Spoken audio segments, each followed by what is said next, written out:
Howdy AdWords fans, and welcome back. In this exciting lecture, we're going to start talking about bid strategies in greater detail. We just touched the surface on it in the previous lecture, but let's go take a look at each individual bidding strategy and understand what the objectives of that strategy are, how those strategies actually work, and in what scenarios those strategies might be useful to you as an advertiser. So once again, as you click down this menu, we see a whole bunch of these different strategies. Most of them are automated bidding strategies. One of them is actually a semi-autonomous bidding strategy, and then you have manual CPC, cost per click bidding. So let me pull up the slides and we'll go through the first 3 automated strategies in this lecture, and we'll go through the rest of the strategies in the following lecture, just to break it up a little bit.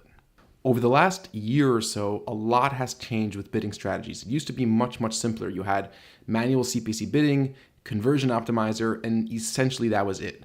We now have a whole spectrum of different bidding strategies, and there's a lot of confusion over what are these things, what do they do for me, and how should I use them to my advantage. So let's just take a rundown of the bidding strategies list. We have the automated bidding strategies. The first one is targeting a search page location.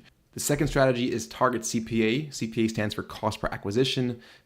Acquisition is another word which is synonymous with conversion, so it could be considered cost per conversion. Obviously, we don't use the acronym CPC because that would be confusing with cost per click.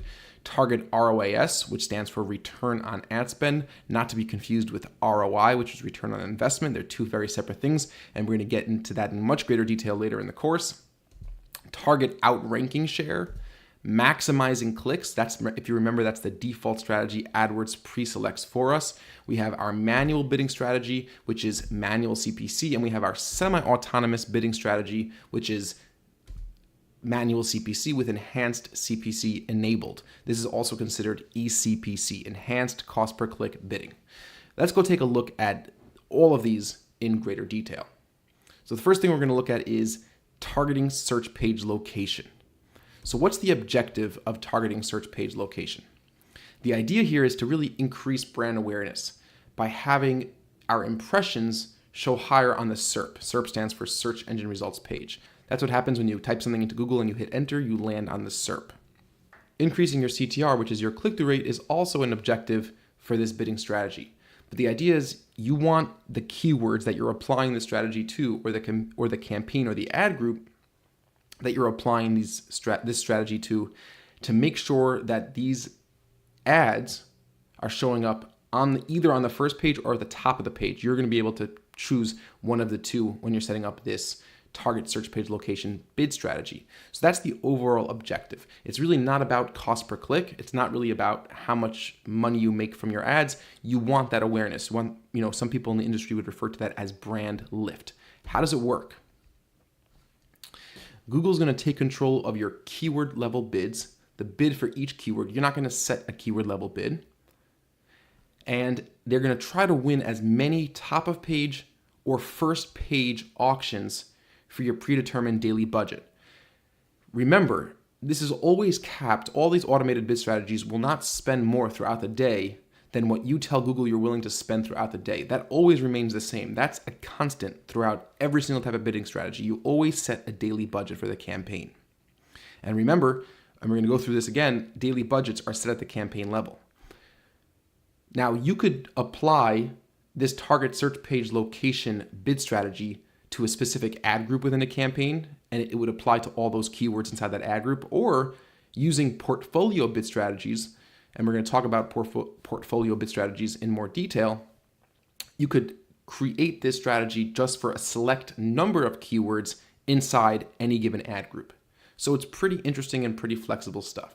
But the basic idea is you're handing over the max CPC bid range to Google. You could set a max bid limit, which is another important thing to keep in mind. And the idea is to not really worry about the cost of that click, not really worry about the cost per conversion that click results in. But what you want to do is you want to increase brand awareness, you want to increase your click-through rate, you want to make sure you're at the top of the page or at least on the first page. And what's a potential scenario that this might be helpful in? So say your company is running a brand awareness campaign and your boss or you're interested in people knowing about your business over clicks and conversions. So having your ads always showing up at the top of the page, or at least on the first page, even if they don't get clicked, will help you increase brand awareness. People will be able to see your display URL. They'll be able to know what your company is. That will help increase awareness. Using this strategy, you might be using broader keywords, which might have cheaper cost per click because they might have less commercial intent associated with those search terms. So you might have a lot of broad keywords, but you always want to be visible to the user either on the first page or the top of the page. That might be a scenario where target search page location might come into play. Before going to the next slide, I also want to point out that you're going to see a lot of overlap. You're going to kind of be hearing these different types of bid strategies, and you're going to say, hey, I could really go with one or two of these or two or three of these, which is fine, and that's to be expected. The beauty of testing and collecting data is going to allow you to figure out which bid strategy ultimately is going to be the most profitable for you, because at the end of the day, that's what it's about. There are different means of getting there. You might now want to get brand awareness and at one point get more conversions, or it might at one point get cheaper clicks, but it all comes down to growing your business. And by testing these different bid strategies over time, you're going to find the data is going to reveal which strategy is going to make the most sense for you in particular. So the next bidding strategy we're going to talk about is target ROAS, targeting a specific return on ad spend. If you're confused with what ROAS is, return on ad spend, we're going to just kind of gloss over it now, touch upon it briefly, but we're going to get into it in much more detail with some whiteboard videos and lots of numbers and a lot more clarity later on. The objective of targeting a return on ad spend is if you're tracking multiple conversion actions. You could set up as many conversion actions as you want. And again, we're going to talk about setting up conversion actions and tracking conversions later in the course.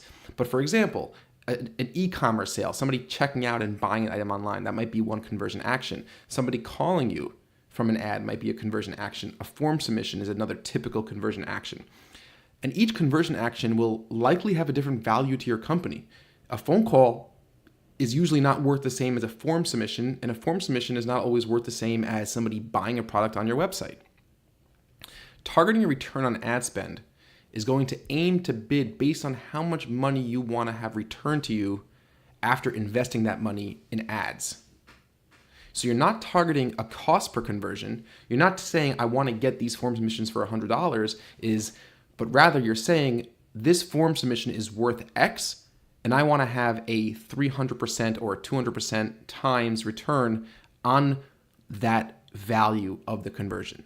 The calculation for return on ad spend is your total conversion value, which is synonymous with your revenue, divided by your cost. Not all the costs, but the cost of ads itself. Hence the return on ad spend, and not the return on investment, which would take into account your cost of goods, your rent, your staff, your overhead, so on and so forth. So this is just purely a PPC formula, return on ad spend. And the idea is you're going to tell Google, let's take a look at how it works. You're going to tell Google how much these conversions are worth to you. And Google's going to predict which clicks are likely to convert and in what type of conversion will they convert into. And you're going to tell Google how much those conversions are worth. You tell that to Google when you set up conversion tracking. It's a manually entered number. This conversion, you say, I'm setting up a form submission, this is worth $20. If it's e-commerce, it might be a dynamic transaction value, or you might have a set value. But you must have conversion values configured. When you set up conversion tracking, it's not required to enter in a conversion value. But if you want to use an automated target ROAS bidding strategy for keywords, ad groups, or campaigns, you actually do have to have those conversion values inputted. Otherwise, there's nothing for Google to go by, of course. It's very simple math. A couple more interesting things to know. Campaigns that are using target ROAS, they need to have at least 15 conversions in the last 30 days, and conversion values need to be consistent within a range for a few days. And what I mean by that is that if you're tracking form submissions, you need to be getting those form submissions for a pretty steady cost per form submission over the past few days. So that way Google's algorithms could now more accurately predict how much this conversion is going to cost if we bid X on this keyword. So it is pretty tricky stuff, but this is the general gist of what target ROAS bidding is and how it works. Now, what might be a scenario where target ROAS bidding makes sense for you? So say your company sells insurance, any type of insurance, you could be creative. And those insurance policies are sold through a sales form. But you also have a free ebook available for download on your site. Now we're going to get much more detailed into these calculations, and I know this might sound confusing to some of you. Some of you obviously get this stuff right away, but we're going to go into it in more detail in future lectures when we talk about ROAS bidding. Let's say you know that your conversion rate for your sales form is 10%, which means 1 out of 10 sales forms that you receive turn into a paying client, turn into an insurance policy sold. Your conversion rate from your ebook is much, much lower. People are not looking to actually buy the policy, they're looking to read your ebook. So let's say it's 0.05%, half of a percent. You also know that your average client value is worth $850. Based on this average client value, you're going to be able to tell Google what an ebook is worth to you and what a sales form is worth to you. And we're not going to get into the formulas right now. And based on what Google knows about the costs of your clicks and your AdWords conversion rates, remember your AdWords conversion rate is different than the rate at which you convert clients from your materials, from your sales form, or from your ebook. Your AdWords conversion rate is the rate at which clicks on an ad turn into one of these conversion actions.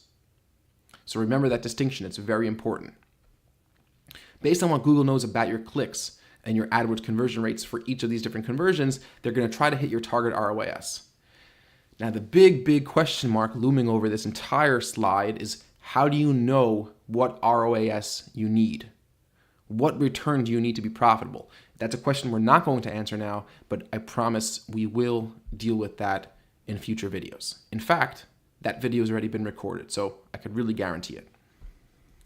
Let's talk about the next automated bid strategy, and that'll be the last one we talk about in this lecture, targeting CPA, which is similar to target ROAS, but it's kind of on the flip side.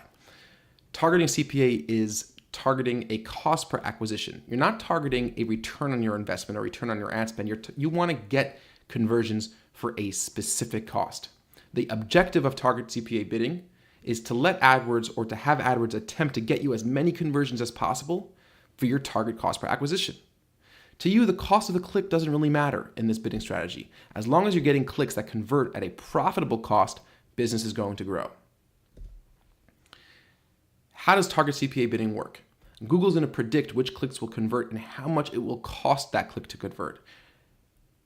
Notice the distinction between this and ROAS bidding. ROAS bidding was very centered around the value of the conversion, how much those conversions were worth to you. Over here, this has nothing to do with what the value of the conversion is worth to you. Google doesn't know anything about that. In fact, you don't even need to have put a value for that conversion in to use target CPA bidding. All Google wants to know is how much is it costing to get these form submissions to you, and how much do you want to get those form submissions for, or whatever that conversion action is. You have to have conversion tracking set up, of course, as you do for most of these automated bid strategies to work. As is the case for most of these automated bid strategies to be available in the dashboard, you have to have at least one conversion action configured in your AdWords account. What's very important to know about target CPA bidding, and this is a make it break it thing that we've seen over and over and over again in client accounts. You need to have a good amount of conversion data in your campaign for this to be accurate and for it to work better than manual CPC bidding. The more conversion data you have in the account, the closer Google will be able to get conversions at your target CPA. Our recommendation is you should have at least 2 to 3 conversions per day in the campaign you're using this method for. So if you have 5 campaigns and your total daily conversions are an average of 3 or 4 a day, I don't think target CPA is going to work well for you. I'm not saying not to try it, but just know that it's going to be very hard for Google's algorithm to try and optimize your keyword level bids for a target CPA that you tell them when they don't have that many different conversions to look at to collect that data.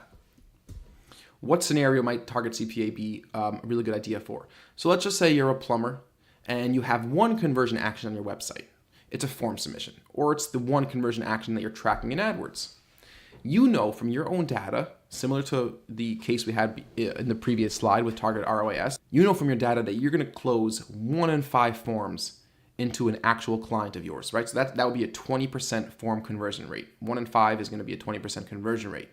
You also know that your average job, you have your own data, you know your business, your average job is worth $275 in profit. That's your business. So it's a very simple calculation to figure out your break-even point.